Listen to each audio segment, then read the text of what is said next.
Salut les bricolos! Aujourd'hui, on fait un retour d'expérience sur le solivage. Après toutes ces vidéos sur le solivage, il est temps de faire le point. Je vais répondre à vos questions les plus fréquentes et partager vos meilleurs conseils. Je vous ai réservé pour la fin un florilège de conseils made in Mathieu David.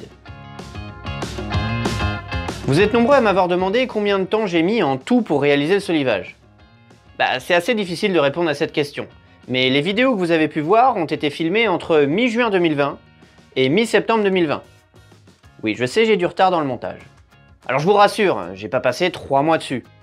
En parallèle, je me suis occupé de pas mal d'autres choses, dont par exemple le passage des réseaux d'électricité et de plomberie sous le solivage. Et puis je suis parti en vacances un petit peu aussi, c'était l'été.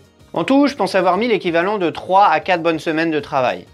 Et ceci ne prend pas en compte le temps de réflexion avant travaux. Le choix et l'installation des poutres, par exemple, dont j'avais parlé dans cette excellente vidéo. Et bien sûr, les choix techniques pour le solivage lui-même, dont je vous ai parlé dans la première vidéo de la série. Oui? On m'informe que c'est le moment de l'autopub.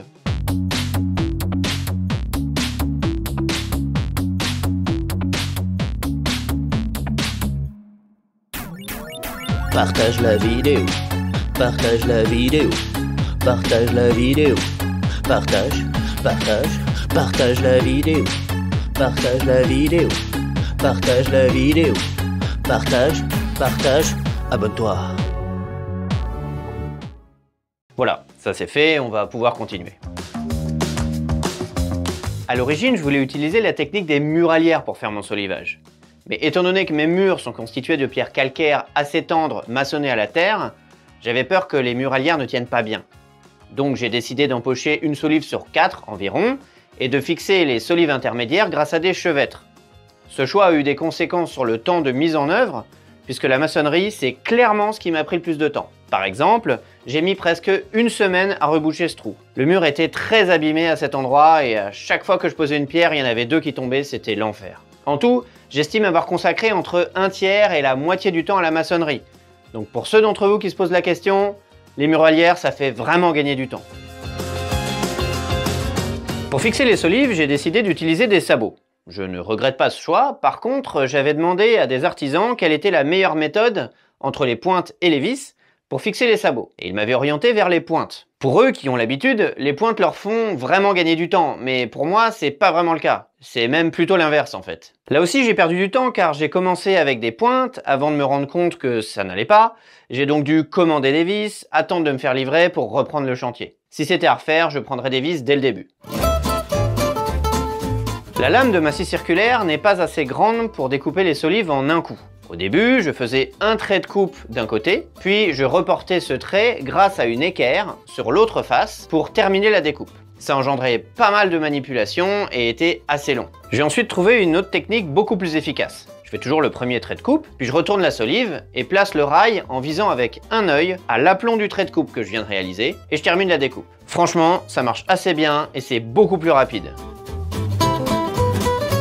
J'ai fixé mes entretoises avec des vis de 6 par 140 afin de traverser la solive pour fixer l'entretoise. Dans la vidéo dédiée, je fixe directement sans pré-trou. Mais à d'autres moments, j'ai fait des pré-trous avant de mettre les vis. Eh bien, je peux vous dire que ça vaut vraiment le coup de faire des pré-trous. Ça ne prend pas beaucoup plus de temps et ça évite de forcer lors du vissage, donc ça préserve l'embout et la visseuse aussi. Vous avez été très nombreux à me donner des conseils et vraiment merci beaucoup. J'ai aussi eu la chance d'avoir des commentaires très constructifs de la part de Mathieu David à chacune de mes vidéos. Voici un résumé de ce que je trouve le plus pertinent. Lorsqu'on fait un solivage dans une maison ancienne comme la mienne et que aucun mur n'est droit, on installe la première solive le long du mur et les autres perpendiculaires à la poutre. Les 2 premières solives n'étant pas parallèles, il faut faire attention à installer la seconde solive au bon entraxe en prenant en compte la partie la plus éloignée de la solive qui longe le mur. J'en ai parlé dans cette vidéo. Pour fixer les sabots, afin que les solives soient exactement à la même hauteur que la poutre et le chevêtre, il suffit de fixer un tasseau sur le dessus de la solive aux 2 extrémités. Il ne reste plus qu'à poser la solive en appui sur la poutre et le chevêtre, grâce au tasseau. Comme ça, on est certain que la solive est à la bonne hauteur. Je l'ai fait pour un autre solivage et c'est vraiment un super conseil. Pour les grandes longueurs, il est risqué d'utiliser un gabarit de pose, comme je l'ai fait pour ce solivage. Il vaut mieux tracer à la cote cumulée. J'ai eu de la chance, car ça s'est bien passé, mais en effet, les mesures cumulées, c'est beaucoup plus précis. Pour calculer le nombre d'entretoises à installer, on peut utiliser la règle des 40 fois l'épaisseur de la solive.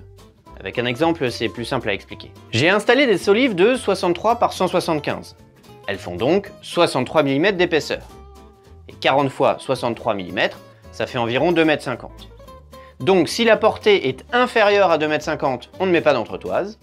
Pour une portée entre 2,50 m et 5 m, on met une entretoise.